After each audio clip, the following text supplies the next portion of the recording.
Hey guys, तो मैं आज करने जा रहा हूँ द गर्ल डाउनस्टेयर एपिसोड 9 को एक्सप्लेन। अगर आपने इसके पिछले के एपिसोड नहीं देखे तो पहले जाके उन्हें चेकआउट कर लो। मैं इसका लिंक आई बटन और डिस्क्रिप्शन पे दे दिया हूँ।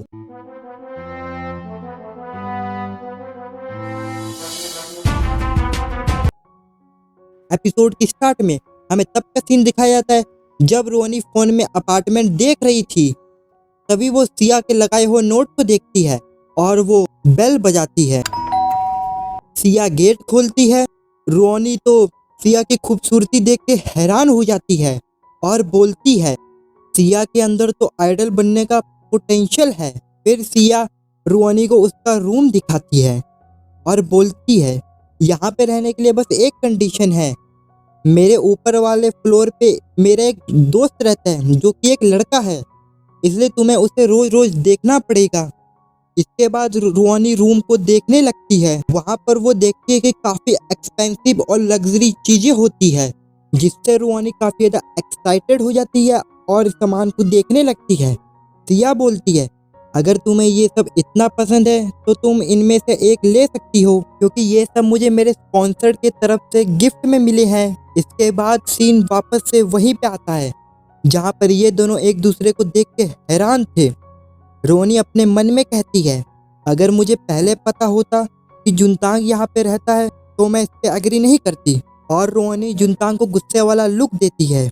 फिर शिया जुनतांग से बोलती है अगर तुम्हें मेरे रूम पर आना है तो तुम्हें रोनी से भी दोस्ती करनी चाहिए। इसके बाद जुनतांग रोनी की मदद करने जाता है, लेकिन रोनी उसको इग्नोर करके चली जाती है। जुनतांग सोचता है कि मैंने क्या गलत कर दिया। फिर उसे याद आता है कि वो रोनी को मैसेज करना भूल गया था। इसके बाद जुनतांग जल्दी जल्दी सामान उठा के रोनी के पास आता है, इसलिए क्योंकि वो रोनी को बता सके कि वो सिया को कुछ ना बताए उस रात के बारे में। लेकिन जुनतांग रोनी का नाम ही गलत ले लेता है, जिसके वजह से रोनी और ज्यादा गुस्सा हो जाती है और वो अपना सही नाम बताती है, जिससे जुनतांग तो टूट के बिखरी जाता है। फिर शिफ्टिंग का भी काम पूरा हो जाता है। जुनतांग रोनी और सिया से कहता है हमें बाहर डिनर करने जाना चाहिए। ये बात सुन के वो दोनों मान जाते हैं। इसके बाद रोनी मन में कहती है लगता है जुनतांग ने जो उस दिन किया था वो उसकी भरपाई करना चाहता है। नेक्स्ट सीन में रात हो जाती है और ये तीनों रेस्टोरेंट में आए होते हैं। यहाँ पर ये दोनों तो बियर लेते हैं, लेकिन वो लोग जुनतांग को तो अल्कोहल देते हैं। फिर कुछ समय बाद जुनतांग तो अल्कोहल के नशे में तो झूम रहा होता है। इसके बाद शिया फ्रेश हवा लेने के लिए बाहर चली जाती है। जुनतांग रोनी के पास बैठ जाता है और बातें करने लगता है। रोनी जुनतांग को पूछती है क्या तुम्हारा किसी पर क्रश है? जुनतांग बोलता है तुम्हें कैसे पता, मैंने तो तुम्हें कभी बताया ही नहीं।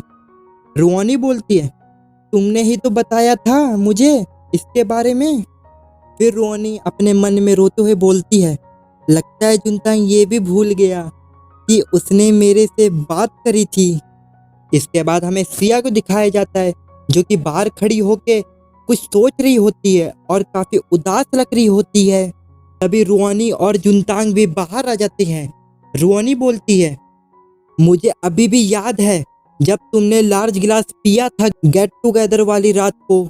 ये सुन के सिया बोलती है तो ये दोनों उस रात को मिले थे। फिर जुनतांग वही किस वाली बात को याद करने लगता है जो उसने सिया के साथ किया था और सिया के साथ अपनी पहली किस के बारे में बात करने लगता है कि यह मेरा पहली बार था। लेकिन रोनी को ये लग रहा था कि वो उसके बारे में बात कर रहा है, लेकिन जो भी हमारे बीच में हुआ मैं उसे भुला नहीं सकता हूँ और मैं उससे धीरे धीरे प्यार करने लगा हूँ। ये सुन के तो सिया भी हैरान हो जाती है। रोनी तो सब गलत ही समझ लेती है, इसलिए वो जुनतांग से पूछती है क्या तुम्हारा किसी और पे क्रश नहीं था? जुनतांग इससे पहले कुछ आगे बोलता तभी वो चक्कर खा के रोनी के ऊपर ही गिर जाता है।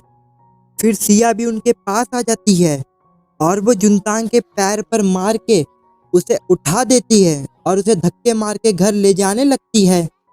फिर सीन शिफ्ट होता है। जुनतांग अपने रूम में होता है और सिया उसके बगल में बैठी हुई होती है। इसके बाद सिया जुनतांग के बालों को सहलाने लगती है, तो जुनतांग भी सिया के बाल को सहलाने लगता है।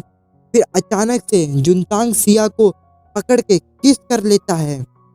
किस करने के बाद सिया जुनतांग से बोलती है, हमें इसे ऑफिशियल कर देना चाहिए। लेकिन जुनतांग कहता है, ये मुमकिन नहीं है क्योंकि तुम लीशिया हो। फिर जुनतांग सिया से पूछता है, क्या तुम मुझे पसंद करती हो? जिसपे सिया बोलती है, तुम दिखने में और बॉडी के हिसाब से तुम मेरे टाइप के हो और हमारे बीच में कोई एज का भी गैप नहीं है, इसलिए मैं तुम्हें बहुत पसंद करती हूँ। सिया जुनतांग से पूछती है, क्या तुम मुझे पसंद करते हो? जिसपे जुनतांग कुछ आंसर नहीं देता है और ये सोचते हुए सो जाता है कि जू ने उसे रूफ टॉप पर क्यों लेके गई थी।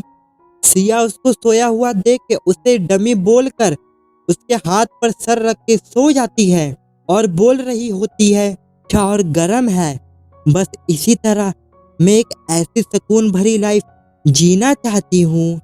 अगले सुबह जुनतांग उसे काफी क्यूट नजरों से देख रहा होता है और बोल रहा होता है, ये लड़की वही है जो काफी मिस्टीरियस है और उसके बारे में कुछ ऐसा है जिस पर मैं अपनी उंगली नहीं उठा सकता हूँ।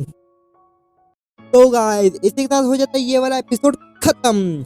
जो इसके आगे होगा मैं वो नेक्स्ट एपिसोड में दिखाऊंगा।